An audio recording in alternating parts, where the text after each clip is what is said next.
శ్రీ రేవంత్ రెడ్డి గారికి, అలాగే రాష్ట్ర కాంగ్రెస్ కమిటీ అధ్యక్షులు సోదరులు మహేష్ కుమార్ గౌడ్ గారికి, వేదిక మీద ఉన్నటువంటి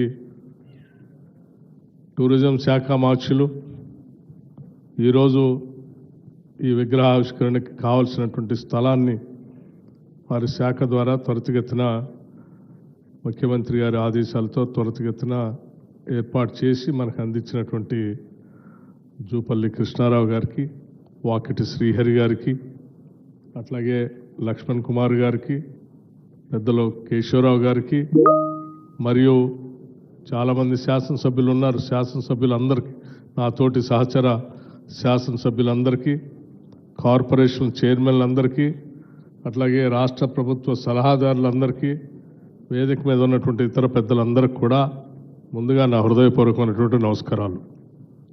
అట్లాగే సర్దార్ సర్వాయి పాపన్న గౌడ్ గారి ఈ జయంతి ఉత్సవాల సందర్భంగా అనేక ప్రాంతాల నుంచి ఇక్కడికి వచ్చేసినటువంటి మీ అందరికి కూడా నా హృదయపూర్వకమైనటువంటి నమస్కారాలు.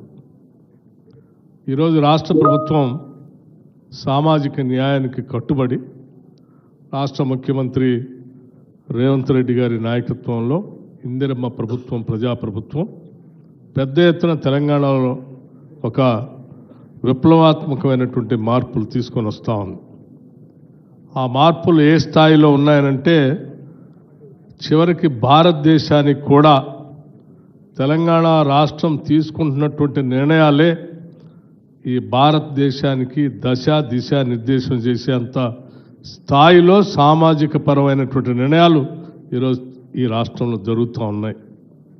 దానికి నిజంగా బహుజనులందరి తరఫున ఈ రాష్ట్ర ప్రభుత్వానికి, ముఖ్యమంత్రికి, క్యాబినెట్కి మనమందరం హృదయపూర్వకమైనటువంటి అభినందనలు, కృతజ్ఞతలు కూడా చెప్పాల్సినటువంటి అవసరం ఉందని నేను భావిస్తూ ఉన్నాను. ఈరోజు దేశ చరిత్రలో ఎక్కడ జరగనటువంటి కాస్ట్ సర్వే ఇక్కడ జరిగి, ఆ కాస్ట్ సర్వే ఆధారంగా లెక్కలతో సహా ఈ రాష్ట్రంలో 42% బీసీలకు రిజర్వేషన్ కల్పించాలన్నటువంటి ఆలోచనతో శాసనసభలో చట్టాలను చేసి, ఆ చట్టాలు ఈరోజు దేశంలోనే ఒక చర్చకు దారితీసి భవిష్యత్తులో భారతదేశంలో కూడా తప్పనిసరి పరిస్థితులు కల్పించినటువంటి గొప్ప నిర్ణయాలు ఈరోజు ఈ రాష్ట్రంలో జరిగాయి. దానికి మనమందరం ఈరోజు ఇక్కడ కూర్చున్నటువంటి బీసీల నాయకులు, బహుజనుల నాయకులు అందరికీ కూడా నేను ఒకటే విజ్ఞప్తి చేస్తూ ఉన్నాను.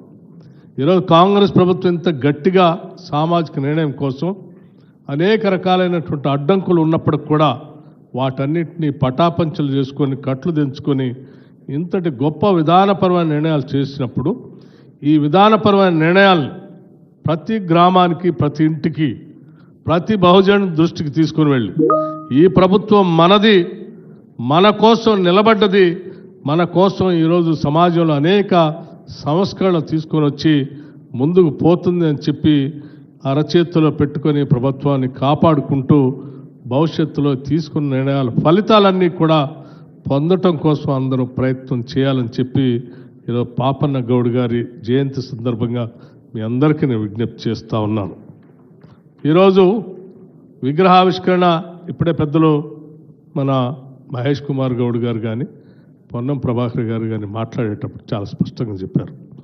విగ్రహాన్ని ఏర్పాటు చేయాలని అడిగినప్పుడు ఆ విగ్రహం ఏర్పాటు చేసే వ్యక్తి యొక్క ఆలోచనలు, వారి పోరాట స్ఫూర్తి, వారి మార్గం ఆ విగ్రహాన్ని చూసినప్పుడల్లా మనందరికీ ఇన్స్పిరేషన్గా ఉండాలి.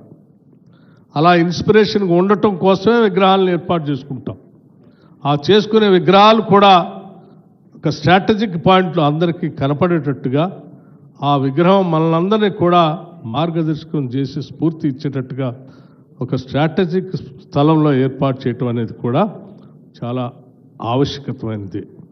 ఎక్కడో విగ్రహాన్ని పెట్టాం, ఎక్కడో స్థలం ఇచ్చామనేది కాకుండా ఒక ప్రముఖమైనటువంటి స్థలంలో సెక్రటేరియట్ ముందు స్థలాన్ని ఏర్పాటు చేసి ఈరోజు భూమి పూజ చేసుకున్నాం.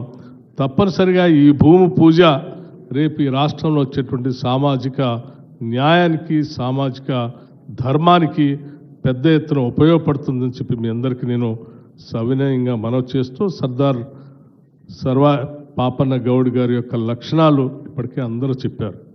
ఆ రోజుల్లో ఏమీ లేని రోజుల్లో కూడా అందరిని ఏకం చేసుకొని కృషి పట్టుదల ఒక లక్ష్యం ఉంటే ఏదైనా సాధించవచ్చు అని చెప్పి వారు చేసి నిరూపించి చూపించినటువంటి ఆయన జీవితం మనందరికీ ఆదర్శప్రాయంగా ఉండాలని చెప్పి దానికి అనుగుణంగా మనం అందరం అడుగులు ముందుకు వేయాలని చెప్పి మీ అందరికీ నేను సవినయంగా విజ్ఞప్తి చేస్తూ ఈ కార్యక్రమానికి ముందుండి జాగ్రత్తగా విగ్రహాన్ని కానీ స్థలాన్ని కానీ ఏర్పాటు చేయటం కోసం ముఖ్యమంత్రిగా వారు ప్రత్యేక చొరవ తీసుకున్నందుకు అందరి తరఫున రాష్ట్ర ముఖ్యమంత్రి రేవంత్ రెడ్డి గారికి కూడా మనం అందరం ధన్యవాదాలు చెప్పడమే కాకుండా ఈ సభా వేదిక మీద ఉన్నటువంటి ప్రతి ఒక్కళ్ళు రాష్ట్ర కాంగ్రెస్ కమిటీ అధ్యక్షుడి దగ్గర నుంచి మొదలు పెడితే క్యాబినెట్లో ఉన్నటువంటి సహచార మంత్రివర్యులు శాసనసభ్యులు పార్టీ మూల సిద్ధాంతం కాంగ్రెస్ సిద్ధాంతమే సామాజిక న్యాయం.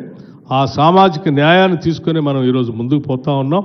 ఈ ముందుకు పోయే క్రమంలో ఈ పార్టీకి సామాజిక న్యాయం జరగకుండా ఉండాలని ఆలోచన చేసేటువంటి కొన్ని రాజకీయ పార్టీలు కొంత ఎప్పటికప్పుడు మన మీద కొన్ని రకాలైనటువంటి ప్రచారం చేస్తూనే ఉంటాయి.